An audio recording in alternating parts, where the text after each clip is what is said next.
Welcome back to Cocaknotz, and today we are going to talk about heat and natural hair. So make sure you're subscribed because I'm always going to be teaching you how to get to your long hair goals because long hair is your destiny and you deserve to have the hair of your dreams. So make sure you're subscribed, share this video, and like and comment because I love to hear your feedback. So let's get into it. So today my beautiful model, she has already had her sewing in done from me. And if you scroll down my page, you will see the video on how I installed these sewing extensions. And matter of fact, you should just binge all my videos and watch my videos because they're so informative and they will help you learn so much about your natural hair.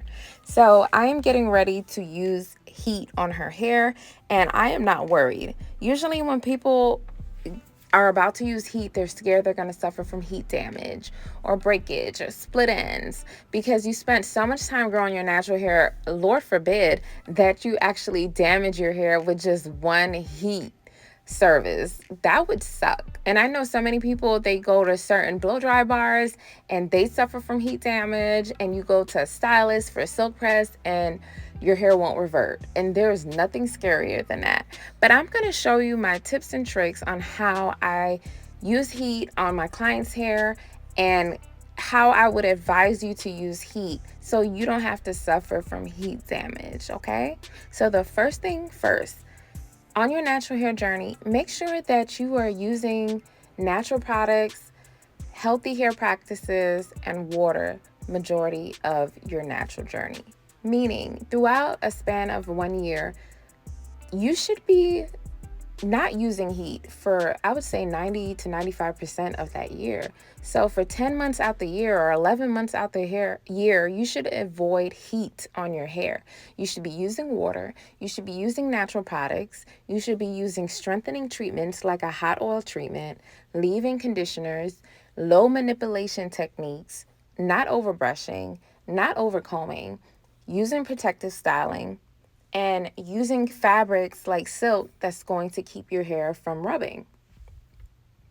So once you strengthen your hair and focus on strengthening your hair, you won't have to worry when it's time to use heat or do certain styles because you spent so much time making the hair strand stronger to withstand heat. You're making the hair strand stronger to be able to take on certain styling if you happen to do it once a year, twice a year, 3 times a year. Your hair shouldn't just get damaged or fall out because you try a style. That's not fair. No, our hair is beautiful.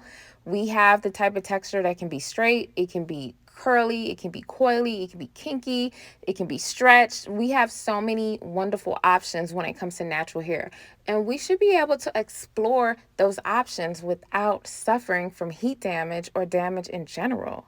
So focus on strengthening your hair majority of the time on your natural hair journey. The next thing is, when it comes to using heat, you don't have to use the high heat all the time. Just because your flat iron goes up to 450 does not mean you have to use 450.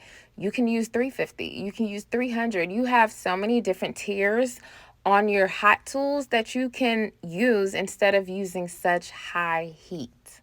Also, heat protectant. I don't usually put unnatural products on natural hair.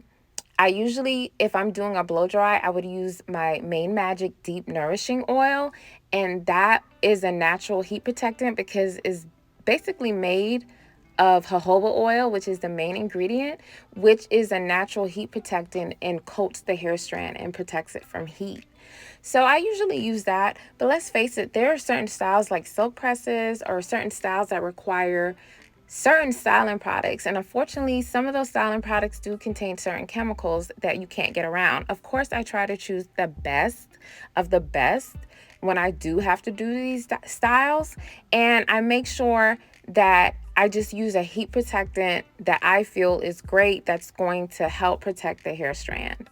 Also, I don't advise on using excessive heat. You don't have to use heat on your hair every single day. That's going to lead to heat damage and hair breakage. Get creative. Use headbands, use claw clips, use braid technique. Flexi rods, perm rods, you have so many options. So take advantage of those options. Don't feel that you have to straighten your hair every single day so it can match your hair extensions. Don't feel that you have to keep up with the silk press. No, it's okay. Once your hair starts reverting, go ahead and wash it out, sis, okay?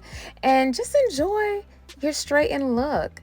Be secure knowing that you have taken care of your hair. You have taken all the steps to have healthy, strong hair, that you can have a little fun from time to time and rock your hair in the different options that you get to have with having natural hair. You get to explore so many different textures.